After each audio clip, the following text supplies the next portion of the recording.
என்ன நடந்துட்டு இருக்குன்னு உங்களுக்கே தெரியும். நியூசிலாந்தோட ஒயிட் வாஷ், இப்ப சவுத் ஆப்பிரிக்காவோட தோத்துருக்காங்க.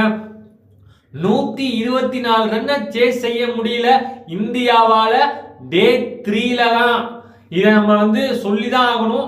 எஸ், இதுக்கு என்ன காரணம்? நீங்க ஒரு T20லயோ ஒரு ODIலயோ ஒரு ஆல்ரவுண்டர்ஸ் விரும்புறீங்கன்னா ஓகேன்னு சொல்லலாம். பட் டெஸ்ட் மேட்ச்ல ஒரு பியூர் பேட்டர் வேணும், ஒரு பியூர் பவுலர் வேணும்.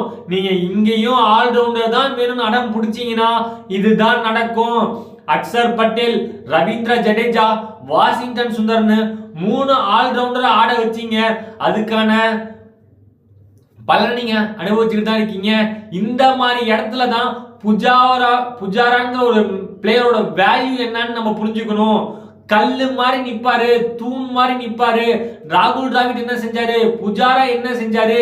இந்த இடத்துல எக்ஸ்பீரியன்ஸ் இருக்கா இந்தியன் டெஸ்ட் கிரிக்கெட்ல? ஜடேஜாவை தவிர்த்து யார் இருக்கா எக்ஸ்பீரியன்ஸ்?